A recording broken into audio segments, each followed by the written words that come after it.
Morning, everybody. Welcome to the classic red tea session. Hope you have your notes from last week when we did opulent, because last week we were on Anhui. This week we're in Southwest China, Yunnan. So before we get started, let's do the usual preamble, which every week I forget to do. Let's make sure that we have good camera management. So good camera management means that we want to avoid anything that is embarrassing or anything that shouldn't occur on camera for everybody. So that's the first thing. Let's be aware of that. You know, no people walking out of the shower behind you, all of that stuff. So please be aware of that. And then let's jump into this week. So what is it exactly that Sophie's brings to all of you? Well, aside from great tea, it brings to you something that occurred in the US in the 50s and 60s. What was that? It's an analog, I should say, of something that occurred in the 50s and 60s. And the analog is the wine industry. Because in the 50s and 60s, in the US, there wasn't all that deep a knowledge about wine. What happened during that time?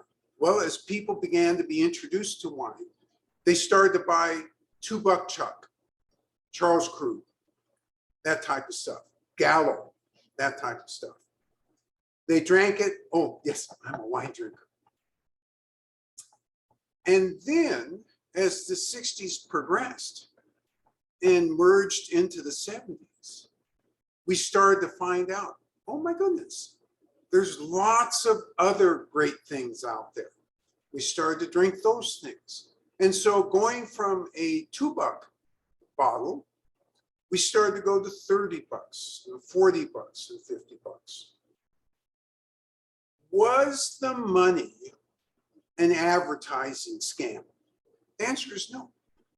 The money was linked to the quality and the provenance of the wines. Well, we've done the same thing here at Sophie's. Obviously, we didn't start with tea bags and garbage, but we jumped right ahead to the premium stuff. So that's what you're going to continue to get with us. And we're really struck this year as we're going through what we've gotten, because we have some incredible stuff, teas that were very expensive, and we continue to look for other very expensive and unique teas. And these are teas that the Chinese public, by and large, doesn't have a chance to drink. So we are continuing on that quest. And you're going to see some great things this upcoming year. For those of you who are annual members, you're going to see some really great things, because you're going to get a chance to try some of these for free. And there'll be some other benefits which are going to show up. Our website continues to develop. We're almost done. Well, you're never, ever done with the website. But what I mean is all the focused, concentrated work is almost done. And we are really glad about that, because that's been a little bit of a grind as we've gone through these last months and tried to make adjustments, try to incorporate new things. So that's a good piece of news as we move forward.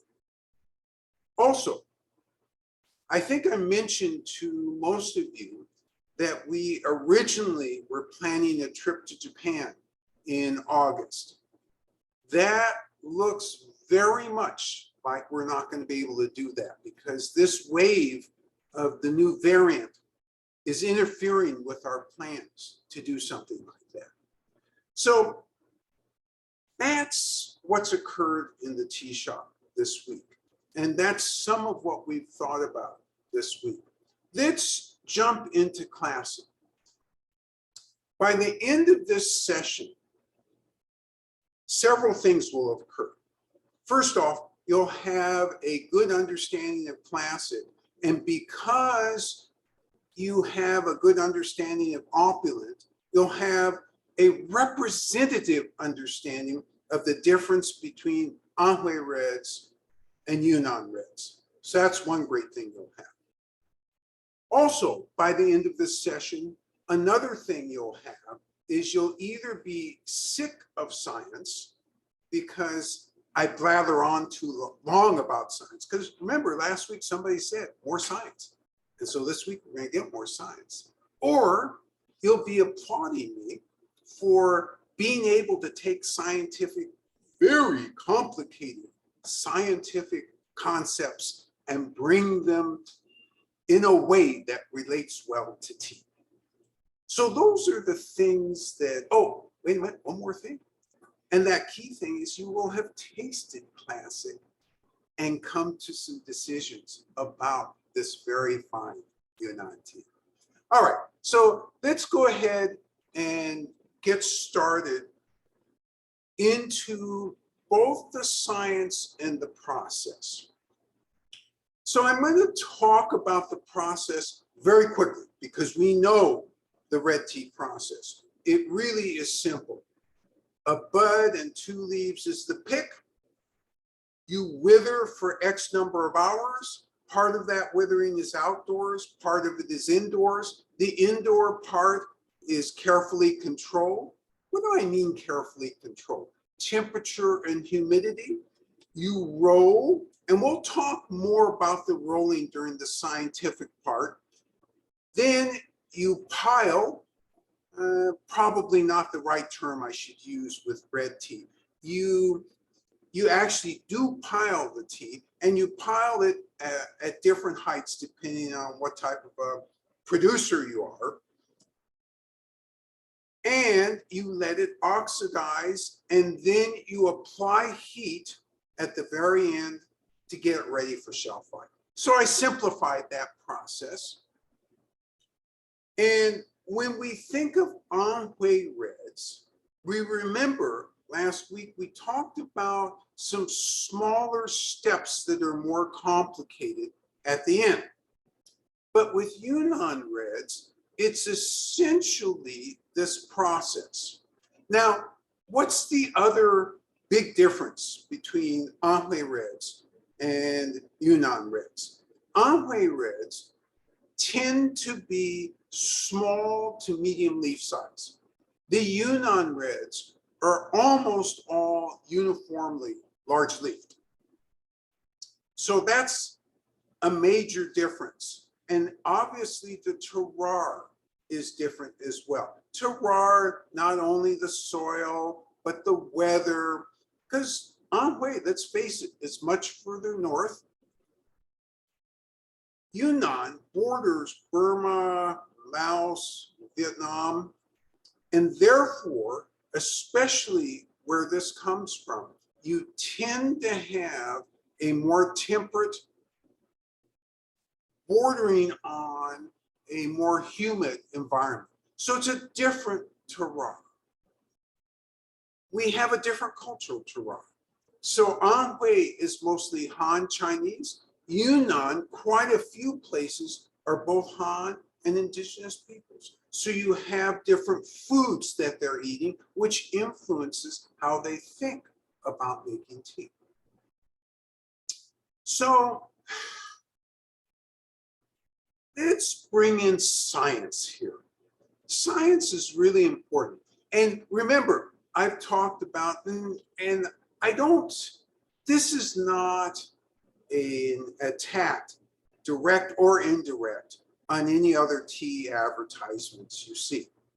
But you do see over the net, over the internet that is, that sometimes the teas are advertised as being done by this master or that master. And these are all great ways to honor farmers that you like. The real question about the usage of that term is does it measure up to the national standard for being a master in China? And if it doesn't, why in the world are you using it except as a marketing term? There are national masters in China recognized by the central government, and those people are honored, and they truly do have that title of master. But it's not casually given, and it's not given because the tea is really good. Well, actually, tea is really good, but they've earned that title through consistency and through long-term innovation and repeatability in making a fine product year after year after year after year. So now I'm going to bring in science. Why is it I'm excited about Chinese scientists? Actually, I'm excited about all scientists, not just Chinese scientists. Why? Because the National Academy of Sciences in China did this project starting in the late 1980s, which continues today, which is to collect all the knowledge about all these production methodologies. So actually, scientists are learning what the secrets are of production. And that's where our attention is. And that's where your attention should be, because these scientists are doing all sorts of tests and trying to match up what the chemical constituents are versus, not versus, well, kind of versus how you process. In other words, with red tea, specifically with Yunnan reds, for which I'm going to quote a study from China, the scientists did various tests to determine, does length of oxidation, does the time you're doing oxidation matter in terms of an eventual flavor profile and an eventual chemical constituent profile? And the answer is yes, very much so. They engaged national tea tasters, people who are judges at the national level, to talk about flavor and aroma. And those tasters had no idea how long things were oxidized. They did that blind. So that's one way, one standard they used. They used another standard of actually taking apart the chemical constituents. And they found some very interesting things. In fact, they found some things that are useful for Yunnan farmers, particularly in that region, to think about when they're making red teas.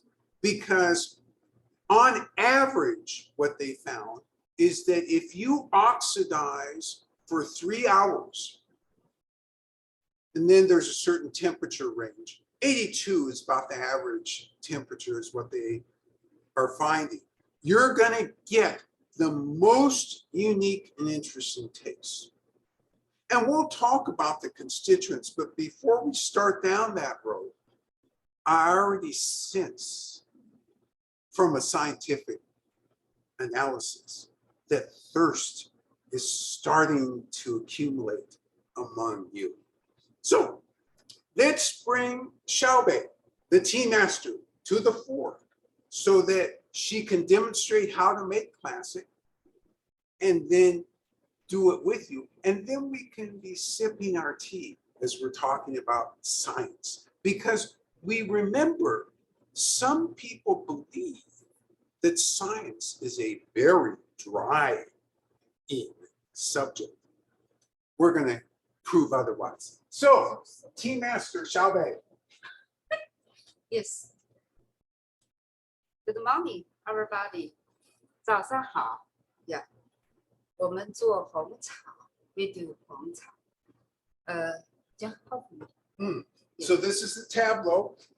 She's got 16-ounce glasses. She's got a strainer and a tea toy. And so the first thing that always happens is she's going to heat up the cups. Because remember, we always want to heat up the leaves because that's the precursor to understanding what we're going to experience with the teas. And so you can use any water between 175 and 200. By the way, this is brewed at 175. It's 5 grams and 3 minutes for the first steeping, 2 for the second, and 2 for the third. Classic has very long leaves. The average length is significantly longer than opulent. Yes, so this commentator verifies what I'm saying is correct, that Anhui tends to be small and medium-sized leaf versus Yunnan, which are very large leaf. Good catch.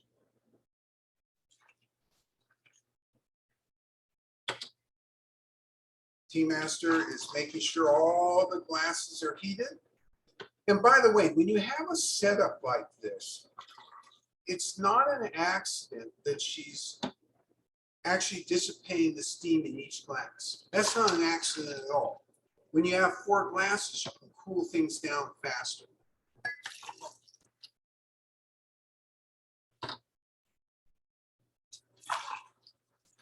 And she's going to set the timer for 3 minutes, which I've done. And she's going to take bag number 2, which you'll do in a minute or so.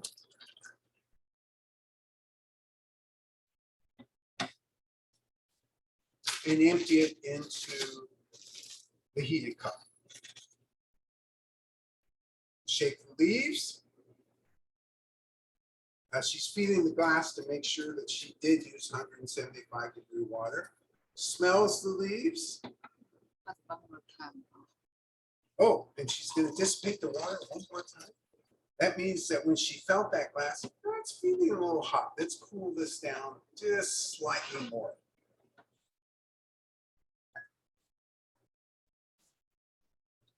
And you notice she pours on the side rather than pouring directly on the leaves.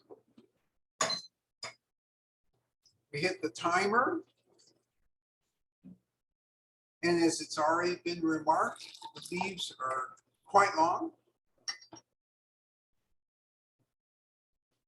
All right, so we're talking about scientists and the role that they play here. So what they did is they experimented with several reds from around the country, by the way, but they focused on the Yunnan reds because at the end of the day, that's what they wanted to talk about, because the Yunnan region is the region they want to work in terms of making suggestions. So they experimented with lots of different elements. And what they found is that from a withering standpoint, a 12-hour wither seems to be really a pretty good time to wither, or an amount of time to wither. And most of that time, so about 10 of those hours were on a withering machine. And it was 68 degrees in the room with 70% humidity. And so 2 hours outside, 10 hours inside. Then they moved to the rolling machine. And what they found was and they were using the machine. Now, when you're hand rolling, this is a different situation because you have experience as a farmer and you're making judgments along the way. But the machine you can adjust so that there's no pressure, light pressure, or heavy pressure. So they did a 20-minute no pressure in the beginning. They then did about 15 minutes of light pressure and then 10 minutes of heavy pressure. They went back to the light pressure for about 20 minutes, went back to the heavy pressure for about 5 minutes, and then finished up with light pressure. And they found that to be producing something that was giving a very wonderful aroma.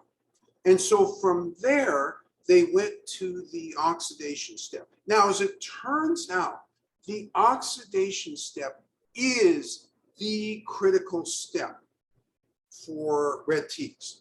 And how you do it, length of time, temperature, humidity, has a lasting impact on flavor, aroma, and the chemistry of the tea. So what am I talking about, chemistry of tea? Now I get to use big words. Theaflavins. We've all talked about theaflavins before, so that's not a new one. And thearubicins. That's not a new one either. 3 minutes, by the way, is finished. Tea master deliberately, not in a huge hurry, strains or separates the tea leaves from the tea liquor.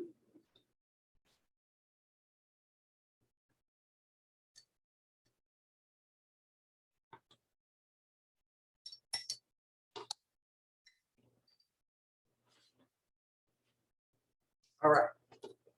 So first things first, let's look at this color.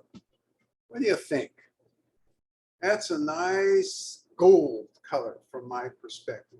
A little on the heavier gold than the lighter gold. Let's see what this aroma is. Oh, this aroma is distinct. There's no question about that. Okay, let's enter the quality arena. Quality arena, we're going to make judgments about mouthfeel, astringency, aftertaste, and energetics, right? So let's do it. This is 175 degrees, so we can take a 175-degree sip, which means you can get more in your mouth and cover your tongue.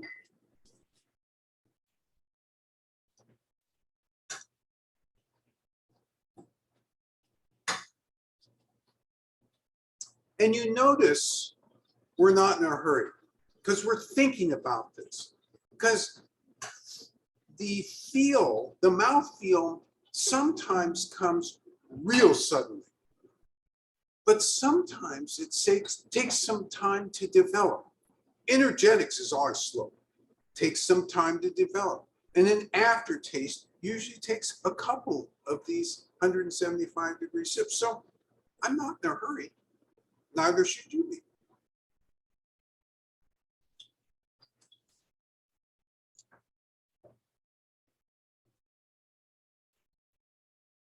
Okay, I have a pretty good idea of mouthfeel, astringency, aftertaste, and energetics already for me. Remember, all of you are going to get these things or not get these things depending on your individual genetic predisposition. So don't worry if we get, or if I get something and you don't get it. Not an issue, not an issue. All right, so I've done my work. Now it's time for you to do your work. So it's your turn to brew. You're going to set your timer for 3 minutes. Your water is already set at 175 degrees. You're going to heat up your glasses.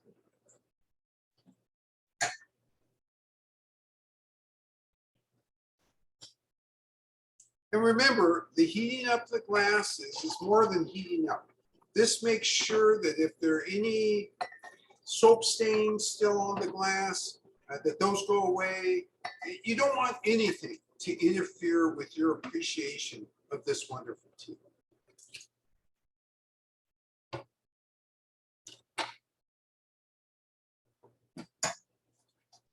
And as always, if you dissipate the steam and it comes in a little bit lower than 175, it doesn't matter. That's going to end up being a better tea anyway. 175 is fine. But like I said, if you dissipate it and goes down to 170, no problem. No problems. Dissipate steam on every red tea? So the questioner asked a great question. Should you dissipate it on every red tea? So every Sophie's red tea, the answer is yes. If you are drinking a blend, then all of these instructions are moot because blends require a different handling.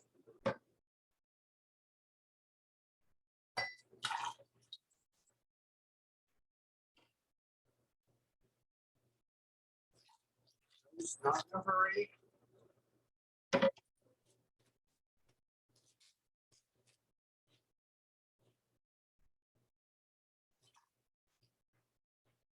And your opening bag number 2, labeled classic. You put the leaves in, you're going to shake them.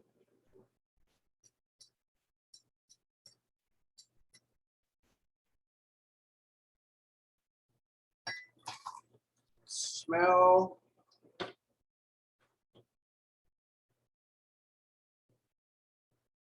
And then you're going to pour on the side. You've already set the timer for 3 minutes. You're going to start the timer. So let me ask you this, because I realized maybe I didn't give enough context. Why do we care about the chemical constituents? If you are thinking about potential health benefits, that's one reason you might care. Because remembering red tea in general is highly antibacterial, highly antiviral, anti-cancer, and antioxidant, all of those things.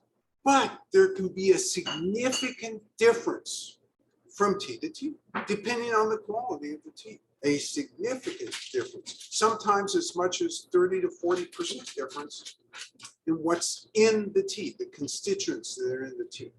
So remembering that even before we start to oxidize, what's the number 1 polyphenol in the tea? It's a catechin. So you got 5 or 6 of them: E, G, C, G, E, G, C, E, E, E, E, E. Bunch of E's, usually a G in there. And these all have an interconnection to how they work in your body. Now, EGCG is the most famous of those, right? Because that's the one that seems to have the most anti-tumor ability. So a lot of attention paid to that. But the other E's also are doing things, positive things in the body. So I said that oxidation changes the polyphenols. If I didn't say that, I should have said that. So the catechins become other types of polyphenols. What other types of polyphenols? The theaflavins, the thearubicins, the theabronins. What else changes? Well, chlorophyll content changes, amino acids change, sugars change. All of these intensely change. And that results in the aroma and flavor profiles being developed. This all occurs mostly in the oxidation.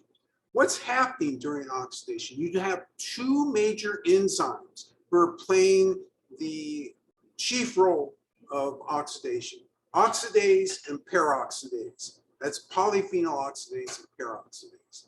And both of those are causing the chemical constituents to change. Catechins go into the theas. Temperature matters. If you are lower temperature, you get more thearubicins. Your timer just went off, so you're separating tea from the tea liquor. If you're at lower temperature, in what part of the process? This would be in the oxidation process. Thank you.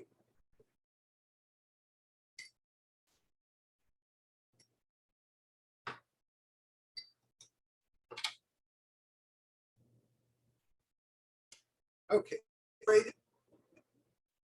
And now you're going to go through the quality assessment.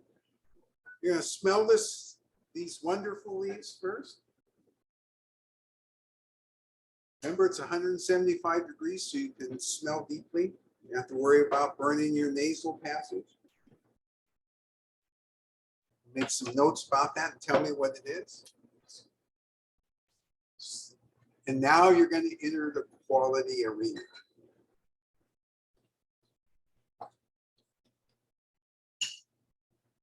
Not in a hurry. making a judgment about mouthfeel, making a judgment about aftertaste, stringency. At some point here, energetics may kick in. Yes. The wet leaves have a slightly sweet honey-like smell. Wet leaves have a slightly sweet honey-like smell.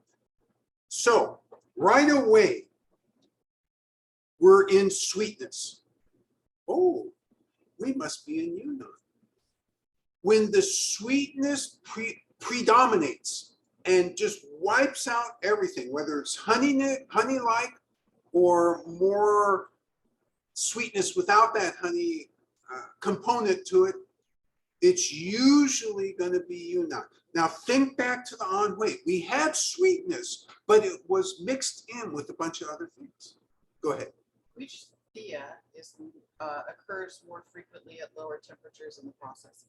So the question is, are you confused, John, because you didn't say clearly which thea is produced at the lower end of the process, temperature end of the process, and that would be thea rubigans.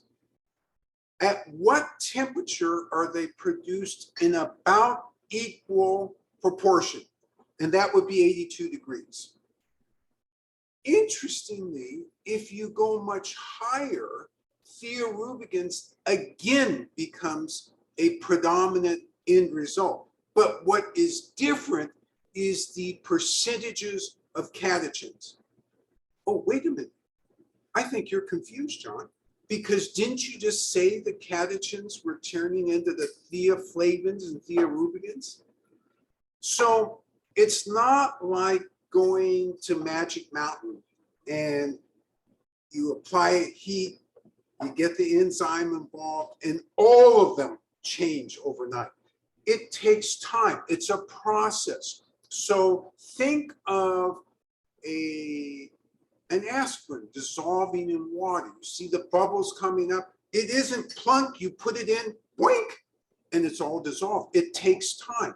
This is the same thing. You need to think about this. It takes time for those to convert. So some never convert and some stay in there. So you have a percentage of catechins left over, and it's all the E's, not just one particular catechin, although they are converting at different rates. You still have all the catechins in red tea, but it's a much lower number.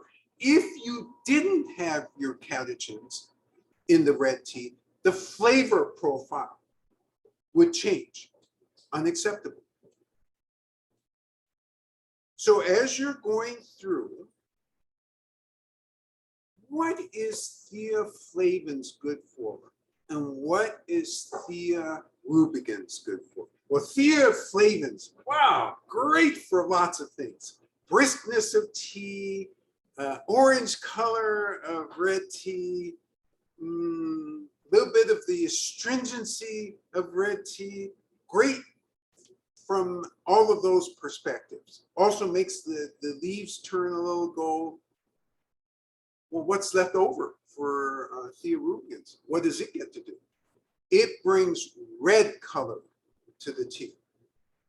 And didn't you mention that theabronins is also being produced? I did. And what those bring is they will darken the color. Whatever the color is, they will darken it, but without astringency. Yes. Tea liquor has a round nose that gives me the slightest hint of oolong, but definitely not an oolong.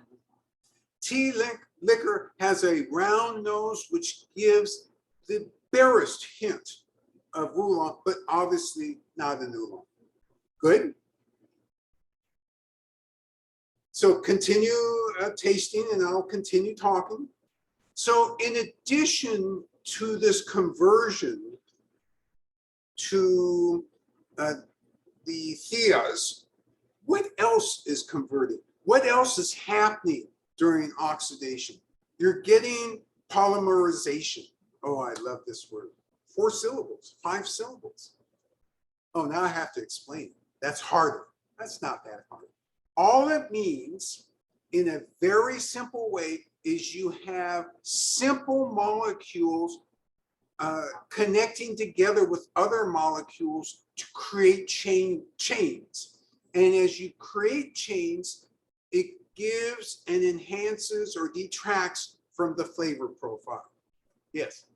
Smooth mouthfeel, lightly astringent and drying after. Smooth mouthfeel, on the money. Lightly astringent, also on the money. And what was the last part of that? Drying after. Drying after. And I love this, the full description I love, because, and I'm glad you took a minute to think about this, because when you first taste it, or at least when I first tasted, I don't get that drying until the second sip. And then all of a sudden, hey, there's the drying. This means that I didn't trick you. This is really commedia sinensis. That drying is one of the characteristics of this. I agree with the smoothness, and interestingly, I detect in the taste the light, smooth malt that I got from the scent of the steep leaves. Oh, this is interesting. Love this comment, because this taster is tasting deep into the cup. So agrees with the smoothness / roundness, but from a flavor perspective is getting a sense of malt deep in the cup. And it is there.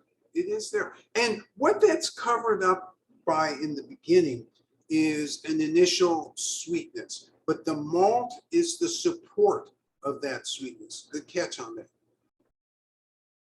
All right, so we've got all these theas taken care of. Now, we have to use other big words. Wow, I might even have to spell some of these. Linalool, Linalool.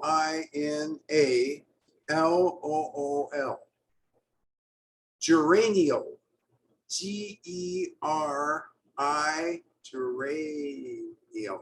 geraniol, Gerinol.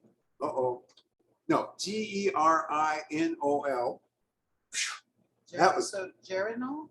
No, geraniol. Good thing I have a camera person who's smarter than I am. They're going to check it. And the camera person is right. It is Geranol. My bad. And then, and this is what happens when, you know, all those syllables are rolling around in your mouth. You can't think straight. Then you have ionone. Ione. That one I'm sure of. So the first two are types of alcohols.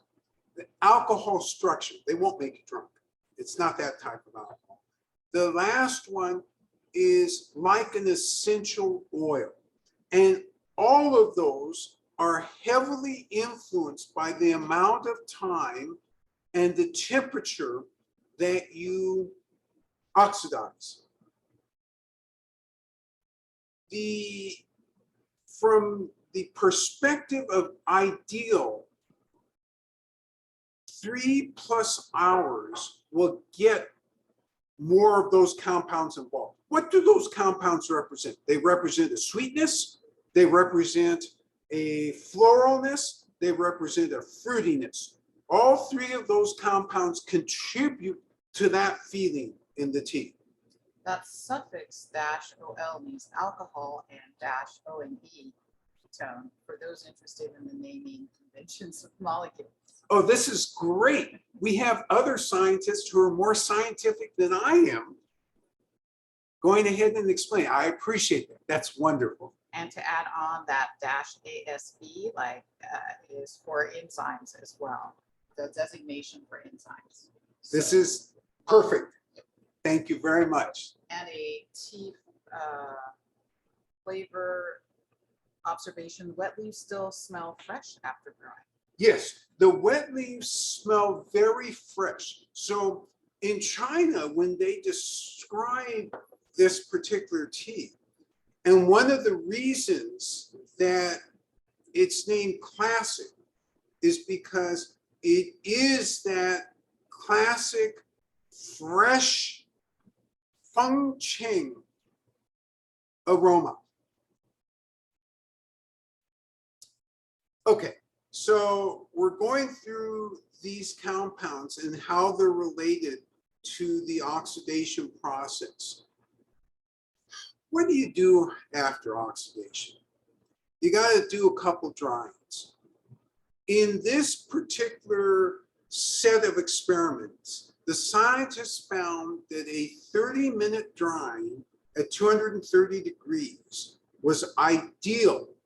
And it's still piled, but piled very, not thick, very small. 30 minutes. Then you take it out, you spread it to a single layer, you reduce the temperature, and then you dry again for about 20 minutes. What do you reduce the temperature to? You reduce it to 194, of course. And then at the conclusion of that, you take a measurement to determine how much water is still left in the leaves. Remember, water, excessive water, is the enemy of great tea drinkers. What do I mean by this? If you have more than 6, 7, 8% left in the leaves, you're going to be able to, as a farmer, 4 ounces will look a certain way. Oh, I'll make more money. Why don't I just leave 30% in? I'll make a lot more money. You will the first year. Second year, nobody will ever buy from you. And in that first year, if you try and sneak any of that into the batches that we order, what's going to happen? Chinese customs.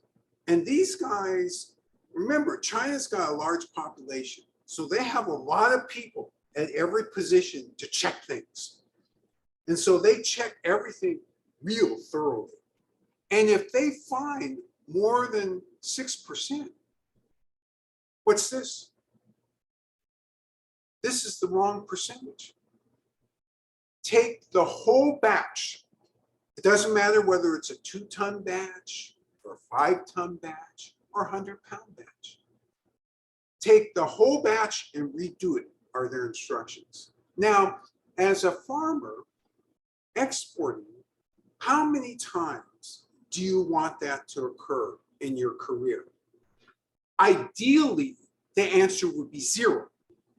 If it happens once, do you think it will ever happen again? The answer is no. That's so much trouble. Plus, there's a little black mark by your name. You got to double check this guy's stuff every time it comes through. Yes. You said the temperature for drying was reduced to 194 degrees. Do you know that for this particular tea, that was the final finishing temperature? So this questioner is really paying intense attention to my words and noting what I don't say. And this is the details of this great tea class, because you pay attention. So the questioner asked, is that 194 degrees, what they use to dry this batch? Now, I have to let you in on a little secret. I saw them do this batch. I didn't check the temperature. And remember, I'm reporting scientific results of an ideal.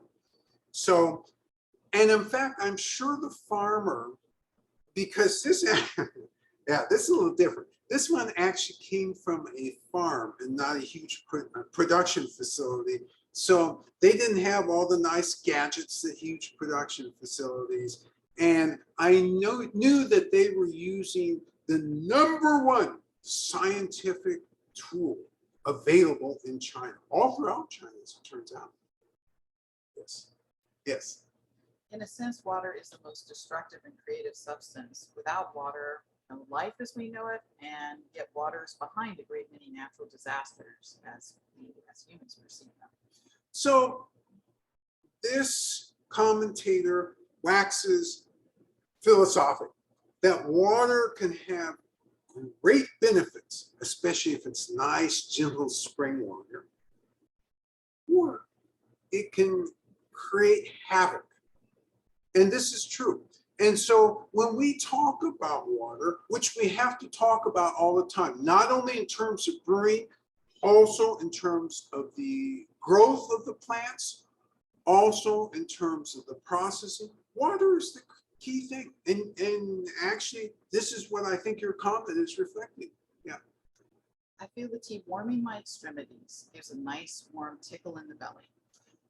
The tea, energetics comment, the tea is warming the extremities, warms mine too, calming to the belly, also calming to me as well. Well, a tickle in the belly. I don't Oh, know tickle, what I'm the- sorry, tickle in It the sounds belly. good though.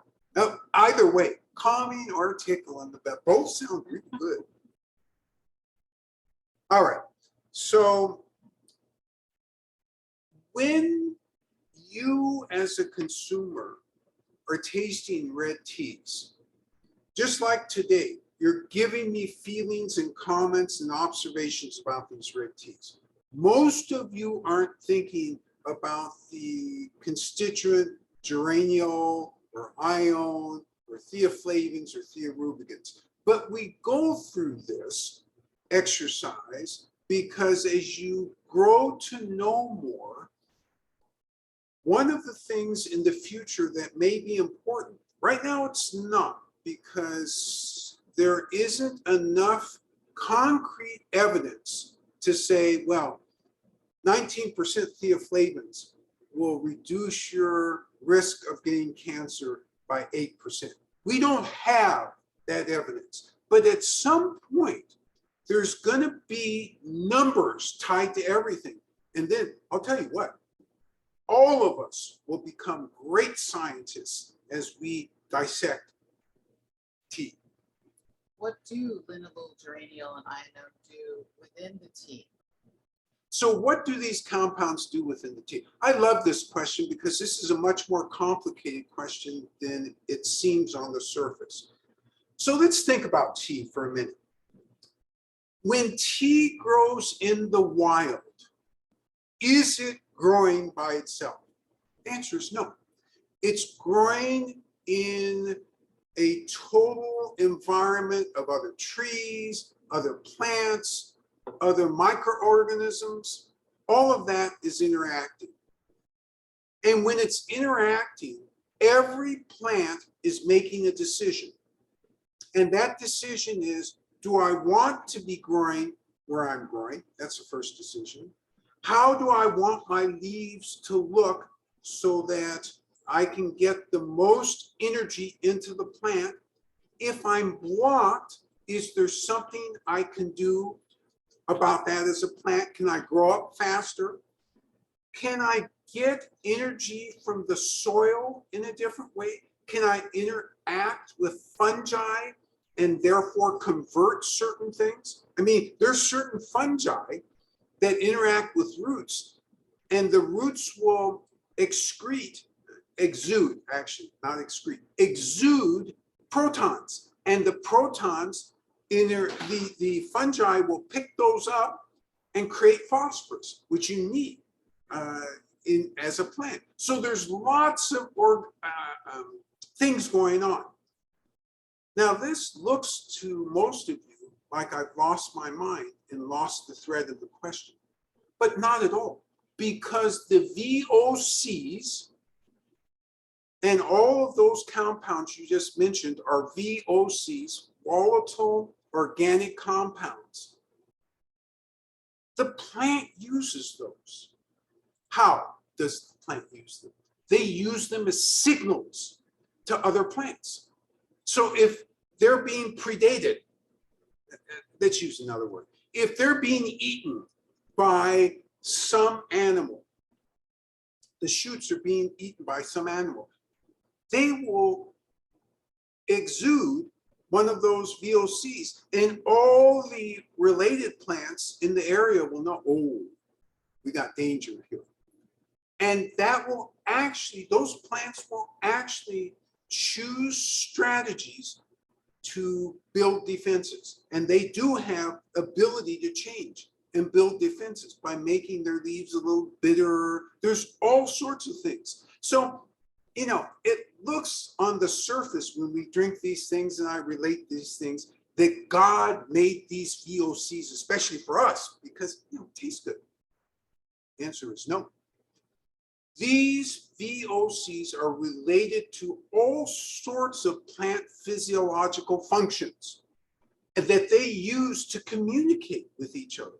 When you go to one of these tea tree forests, you've got many different species of camellia within the forest. Those species apparently communicate with each other, both at the root level as well as through the air. And most people are oblivious to this. Walking through these forests, the forests are beautiful, by the way, but walking through the forest, these are all signals to help plants decide, okay, is it time to reproduce? Is it time to grow? How should I grow? Uh-oh, is it time to be in the defensive mode? Does a plant over there detect the type of fungi that may be useful over here for me?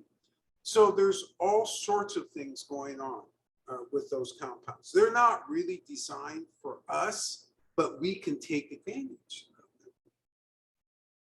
All right, how am I doing? Oh, go ahead. The idea of tea being consumed by animals made me wonder if there's a tea that has a processing step like the coffee. Be the box? In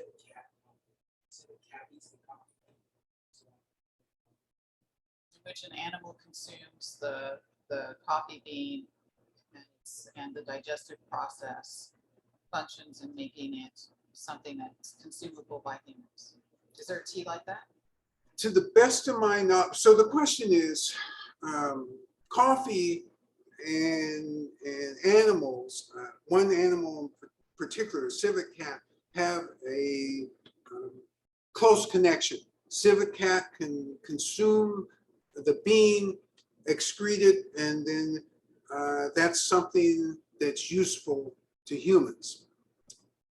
Is there a similar process with tea?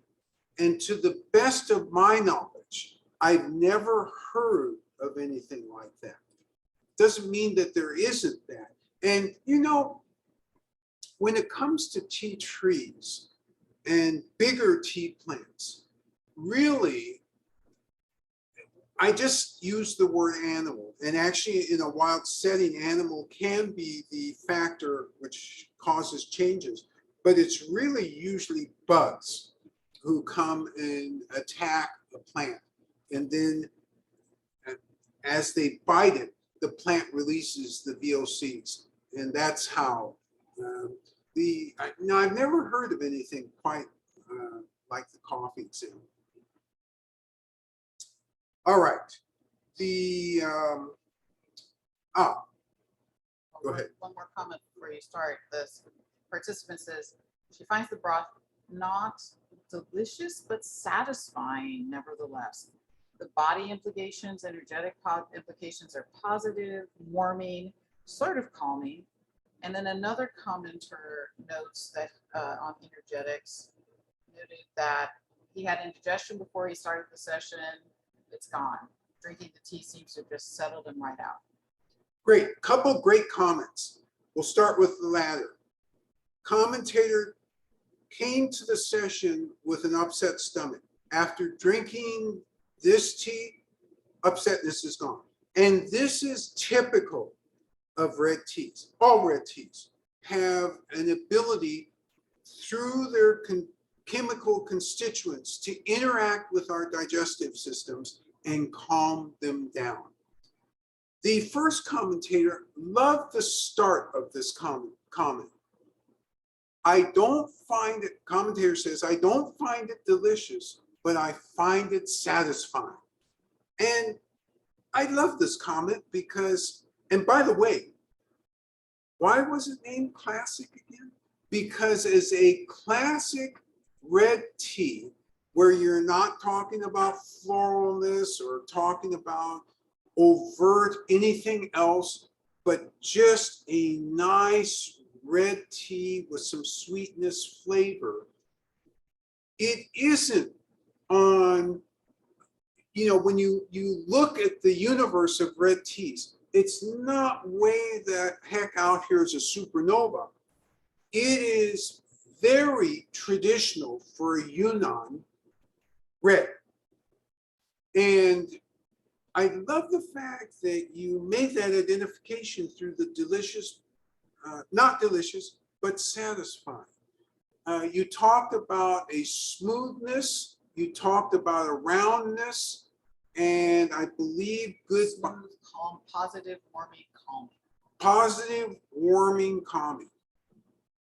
And this dovetails right along with the taking care of the digestion, because these are the types of feelings you get because this constituency, this mix of chemicals, once it gets to the gut, instead of causing nauseation. So remember, what can cause nauseation for some people? Excess, great numbers of catechins can cause nauseation. There's no such thing as excess catechins. Whereas here we have just a small amount of catechins that are left over, and they're not the primary participant in this. It is the theaflavins and the thearubicins which are working primarily in your system as a calming, aiding the digestion. And by the way, somebody at some point is going to ask me a question that I can't answer. So I might as well raise my hand and acknowledge it right away, because scientists still haven't gotten their arms around this one. What else? You know, I've talked about some of the things that theaflavins did. I kind of gave short shrift to thearubicins, more red color. Why? Scientists still don't have their arms completely around what thearubicins is doing. And this is a great research topic. There's been thousands of articles on theaflavins and the value they bring to the circulation, value they may bring in terms of not preventing, but lessening the risk of certain types of dementia. I mean, there's articles all over the place. What about thearubicins? Where are all the articles about thearubicins? The answer is they just don't know yet. And they're working on that, but there is not much information. And I expect over this next 2 or 3 years, we're going to see much more information and have a much deeper understanding of the role that thearubicins may play in the body. Theobronins, we even have more information about that than we do thearubicins. Theobronins has the interesting preliminary research indicates the interesting ability to mediate, I don't think I want to use that word, to regulate each organ's metabolism. So what does that mean? Don't humans just have one metabolism? No. Each organ has a rhythm, and the theobronins seem to be able to regulate that rhythm. How might that be useful for health? So what scientists are positing, and remember, posit means making a guess. So you don't hear, I'm an understudy. I'm not a scientist, not a researcher, not a doctor. So got that out of the way. What they're positing is that you can be out of balance in terms of how you look.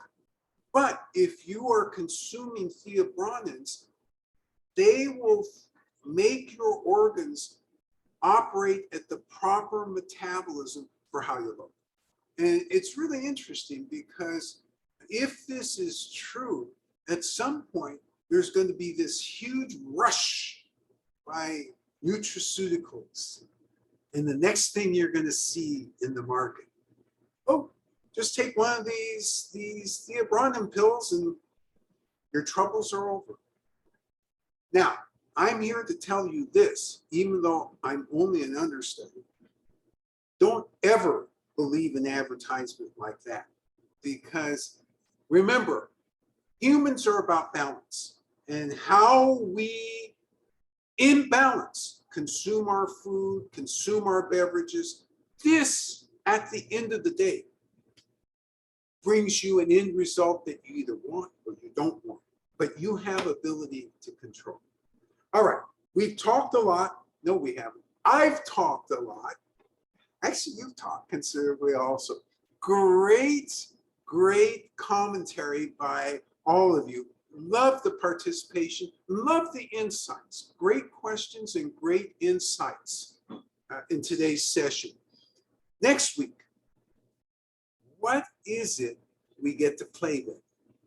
We're still in Yunnan. That's good news. And I believe we're going to play with National Treasure. So here are your marching orders for this week. The big wave is upon us. Let's make sure we protect ourselves, try and stay really, really careful and healthy this week. And I look forward to seeing all of you next week. You take care now. Bye-bye. Take care. Thank you.